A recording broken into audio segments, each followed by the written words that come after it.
donde se originaban las corrientes que lo alimentaban. Tenemos aquí uno y acá el otro, ¿sí? Para el primero representó, bueno, los ubicó de forma equidistante. Destacó asimismo el nacimiento del río fuera de los dominios de Coixtlahuaca. Entonces aquí lo que vemos son los dos lugares que están fuera del territorio, pero que se van a unir dentro del territorio para formar el río Calapa. Gráficamente ubicó los sitios fuera de los límites del territorio, lo cual no quiere decir que estuvieran próximos, sino que se valió de este recurso para aproximarlos a la narrativa. Enseguida destacó la introducción de las dos corrientes en el territorio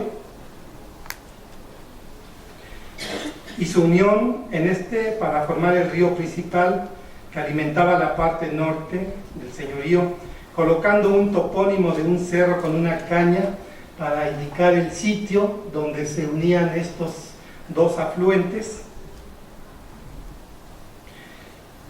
formando el gran río.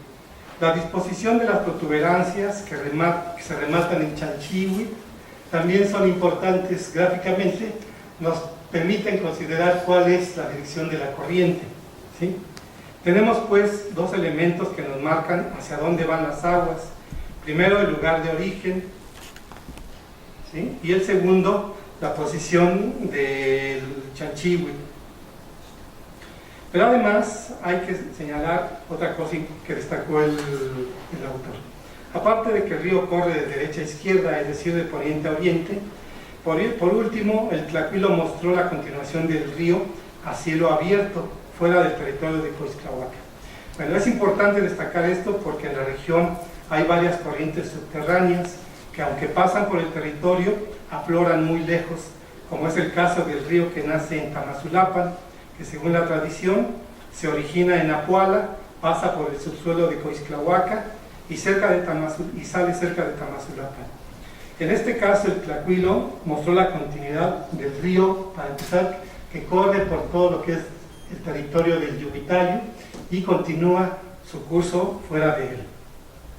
Además de mostrar el río, dio cuenta de otros recursos hídricos, ubicando en sus límites algunos probablemente de menor importancia, pero en los cuales destacó las características de las aguas. Encontramos 9 figuraciones distribuidas en los 4 lados del lienzo, una en la parte superior, 2 en la derecha, 2 en la parte inferior y 4 a la izquierda. Algunos enmarcados por un rectángulo que para muchos es la representación de ríos, lagunas, mar, pero en la gráfica náhuatl encontramos que la mayor parte de estas figuraciones es para indicar el corte de un río, ¿sí? Cuando están abiertos indican que el agua se vierte y la asocian con ríos. En los glifos representados en el lienzo encontramos personas y animales vinculados a los cuerpos de agua que le dan su nombre o bien destacan sus rasgos. Para referirse a los cuerpos de agua, el Tlacuilo utilizó 3 recursos gráficos, 5 figuraciones de forma rectangular, a manera de vasija, que en realidad se trata de un corte de un río representando sus bordes vistos de perfil. 3 corrientes de agua que caen sugiriendo cascadas, lo vamos a ver más adelante, y una forma circular para indicar un manantial u ojo de agua. De las representaciones de ríos llama la atención la forma en que se representó el agua. En 2 tenemos una superficie lisa que indica aguas tranquilas, ¿sí? Una incorpora ondulaciones que sugiere espuma y curiosamente las dos están dispuestas en las esquinas del documento, ¿sí? 2 representaciones están ubicadas a la derecha, rebasan los bordes, esta otra, que sugieren corrientes que se desbordan precisamente las orillas del río, mientras que una, ubicada a la izquierda, es de menores dimensiones, pero con más rayas indicando la velocidad de la corriente, ¿sí? Y resaltando la altura de las paredes mayores, de mayores dimensiones, lo cual sugiere un río profundo, quizá una cañada. En la parte inferior se ubican 3 topónimos que tienen el elemento agua, figurado como una corriente que cae. Los 3 están cerca del río Calapa y se alimentan de él o lo alimentan. El primero se representó por una escuadra que vierte el agua en el río. El segundo es una construcción de cuya techumbre cae el agua. Mientras que el tercero es la figuración de una llanura de la que desborda el agua.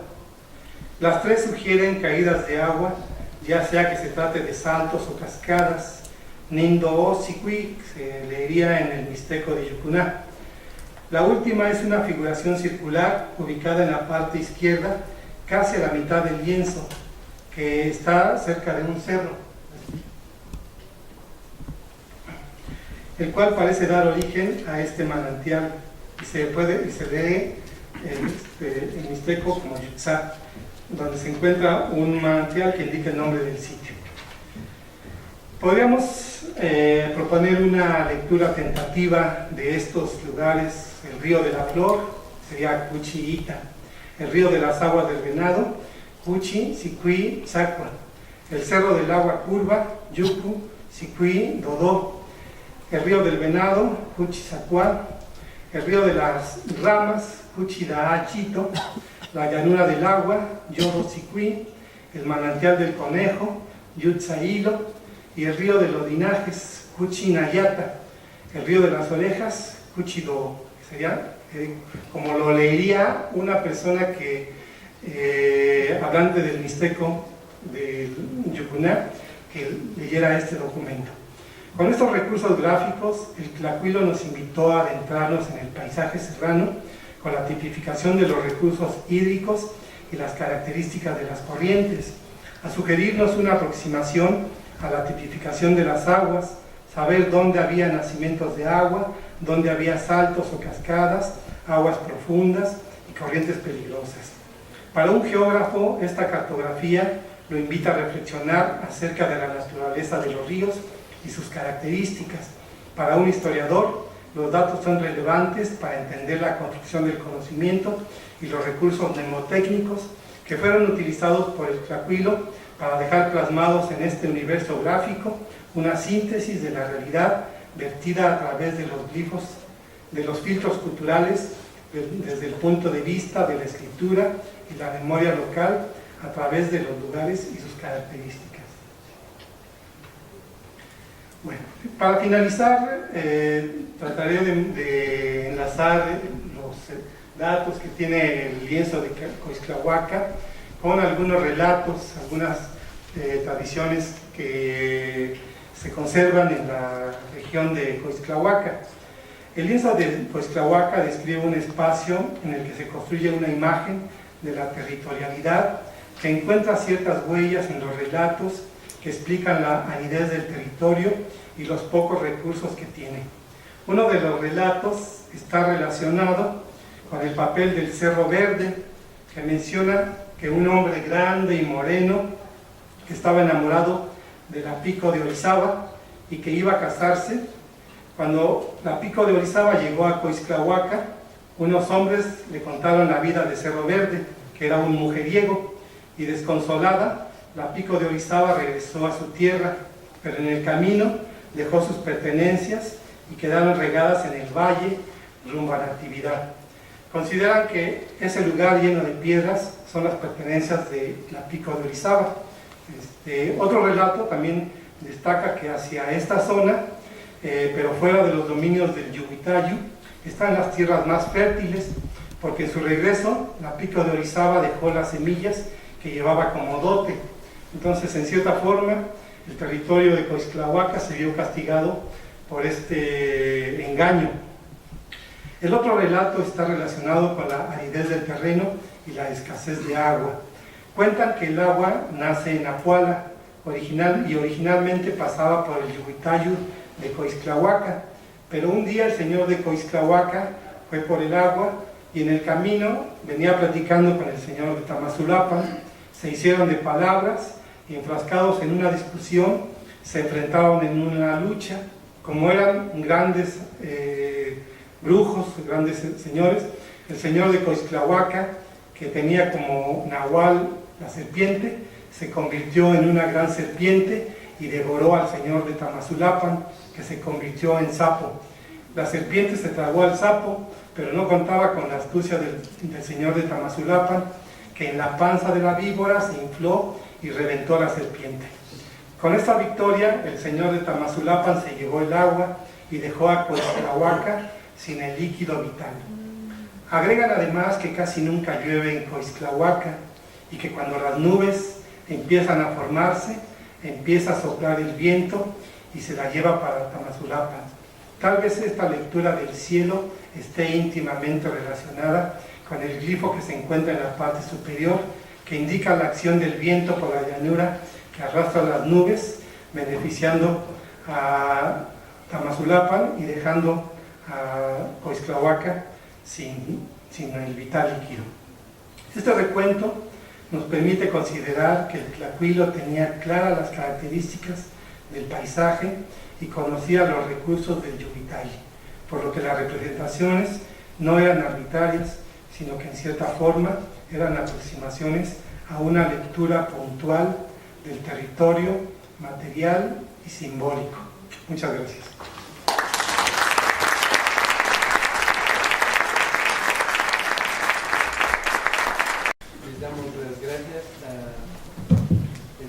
Gracias al doctor Tomás Jalpa, le agradecemos mucho esta conferencia y tenemos un tiempo razonable para que ustedes hagan sus comentarios y sus preguntas y levantan la mano para ver por dónde se ubican. ¿Tenemos micrófono para las preguntas? Aquí adelante, por favor, si levanta la mano para que la ubiquen. Gracias. Buenas noches. Bueno, muchas gracias. Está muy interesante la plática. Lo que yo le quería preguntar es que hay otros casos donde sí se ha hecho, y no sé si usted lo ha intentado, es sobreponer las zonas arqueológicas que hay en la región con estos topónimos para ver si coinciden en cuanto a la geografía. Sí, bueno, en este caso, como la mayor parte de los topónimos corresponden a tierras, como lo ha señalado Sebastián, y pocos son los que están relacionados con lugares, nos impide hacer esa relación. Pero efectivamente, por ejemplo, en el caso de Coixtlahuaca, tenemos en la parte conocida como la parte alta, que ahí quedan restos de la zona arqueológica. Hacia Cerro Verde también se conservan restos de cimientos. Entonces sí hay una relación entre los sitios mencionados con los límites del señorío, ¿no? Aunque no estén vinculados directamente con él.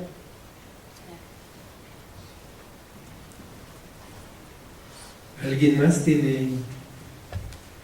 Adelante, acá adelante, por favor, el micrófono.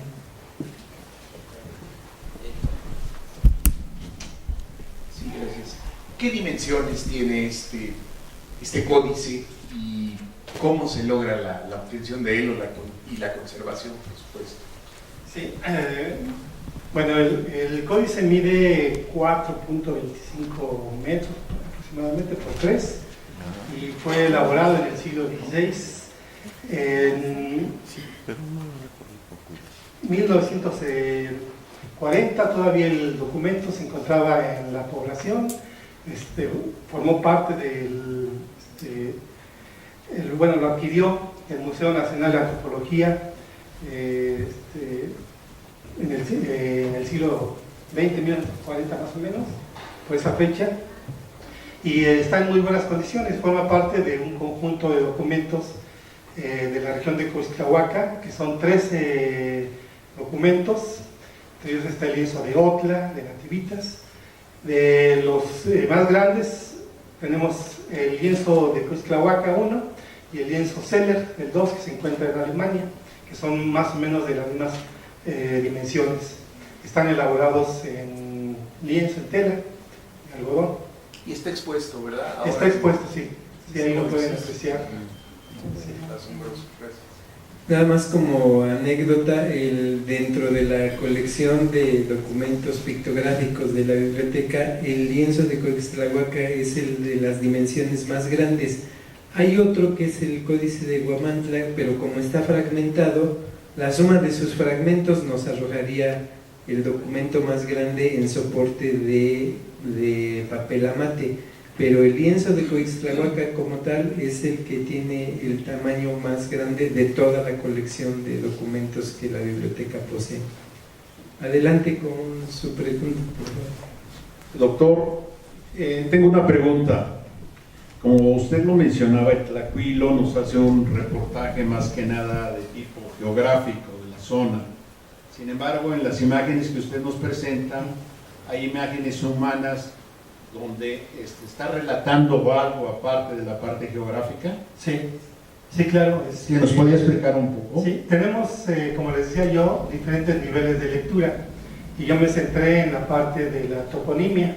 Sebastián Van der Boer ha hecho un estudio profundo y los trabajos que ha arrojado, bueno, es que menciona entre los acontecimientos conquistas que salen de Coixtlahuaca hacia diferentes lugares.